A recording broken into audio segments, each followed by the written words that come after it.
Hello everyone. इस video में हम लोग आर्टिकल 37 के बारे में कवर करने जा रहे हैं। अनुच्छेद 37 हमारे भारत के संविधान के भाग 4 में इसके बारे में जिक्र किया गया है। Directive principle of state policy में, राजनीति के निर्देशक सिद्धांत में। इसके अंतर्गत एप्लीकेशन ऑफ डायरेक्टिव प्रिंसिपल के बारे में बताया गया है। इसके अंतर्गत अनुच्छेद 37 में एक कल्याणकारी राज्य को स्थापित करना है, एक तरह से जस्टिस, लिबर्टी, इक्वलिटी को बनाए रखना है हमारे सोसाइटी में। इसका उद्देश्य यहाँ पे अनुच्छेद 37 का इसी से संबंधित है। आइए इसको डिटेल में कवर करते हैं। तो यहाँ पे आप देख सकते हैं डायरेक्टिव प्रिंसिपल जो है एक बहुत ही कॉम्प्रिहेंसिव आपको देखने को मिलेगा इकोनॉमिक, सोशल और पॉलिटिकल प्रोग्राम में, ताकि एक मॉडर्न डेमोक्रेटिक स्टेट को हम यहाँ पे क्या कर सके, निर्माण कर सके। और इसके तहत एक तरह से जस्टिस, लिबर्टी, इक्वलिटी, फ्रेटर्निटी एक तरह से हम क्या कर सके, हमारे इस समाज को बनाए रखें। उसी को लेकर के यहाँ पे बोला जा रहा है आधुनिक लोकतंत्र राज्य में आर्थिक, सामाजिक और राजनीतिक विषयों में निर्देशक तत्व को महत्वपूर्ण है और इनका उद्देश्य न्याय में उच्च आदर्श, स्वतंत्रता और समानता को बनाए रखना है। यही जैसा कि हमारे संविधान के प्रियम्बल में वर्णन किया गया है। एक तरह से वेलफेयर स्टेट की स्थापना करने को लेकर के यहाँ पे बताई जा रही है बात, ना कि पुलिस स्टेट को की स्थापना करना है। पुलिस स्टेट की स्थापना कब किस टाइम पे हुआ करती थी? कॉलोनियल एरा के टाइम पे हुआ करती थी। उपनिवेशक काल में आपको देखने को मिला था पुलिस राज्य की, वहाँ पे उस टाइम में हमारा जो राज था वह पुलिस राज का निर्माण उस टाइम पे हुआ करता था। तो अभी वैसा कुछ नहीं करना है। अनुच्छेद 37 के तहत ये डायरेक्ट किया जाता है कॉन्स्टिट्यूशन के द्वारा स्टेट को कि एक कल्याणकारी राज्य का निर्माण करना है, जहाँ पे एक तरह से आदर्श, स्वतंत्रता और समानता को क्या करना है, बरकरार रखना है हमारे सोसाइटी में।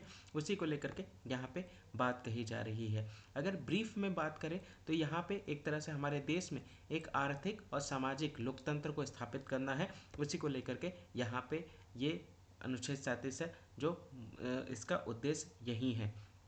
इसके साथ साथ जो डायरेक्टिव प्रिंसिपल है ये नॉन जस्टिसिएबल इन नेचर है। जिस तरह से fundamental right justiciable in nature था, यानी न्यायोचित था, मौलिक अधिकार, उसके ठीक विपरीत निर्देशक तत्व जो है वो गैर न्यायोचित है।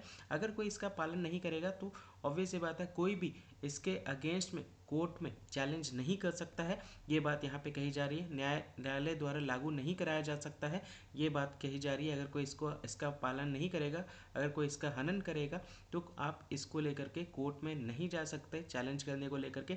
ये बात यहाँ पे निकल करके आ रही है। सरकार की बात यहाँ पे कही जा रही है, तो हर सरकार यहाँ पे आ जाते हैं, चाहे वो केंद्र सरकार हो, राज्य सरकार हो या लोकल सरकार हो, उनको यहाँ पे आप उनको यहाँ लागू करने के लिए ये बात नहीं है। ये बात यहाँ पे क्लियर कट यहाँ पे बात बताई जा रही है। संविधान अनुच्छेद 37 में इसी को लेकर के बताया गया है।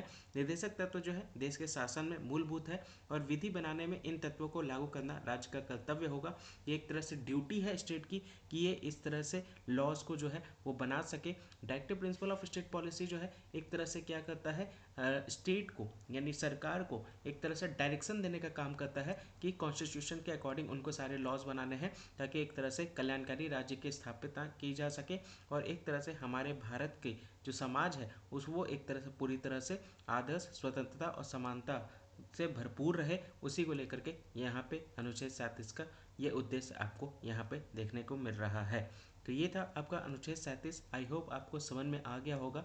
एक बार और वीडियो को वापस से देख लीजिएगा इनकेस अगर आपको नहीं समझ में आया तो, और वीडियो को ज़्यादा से ज़्यादा शेयर कीजिए ताकि बाकी लोग भी ज्वाइन कर सके और बाकी लोग भी ये आर्टिकल का सीरीज़ को अच्छे से कवर कर सके। अब तक हम लोगों ने आर्टिकल 37 तक यानी भाग 4 अभी हम लोग कवर कर रहे हैं। अगले वीडियो में हम लोग नए आर्टिकल के साथ मिलते हैं। जय हिंद, जय भारत।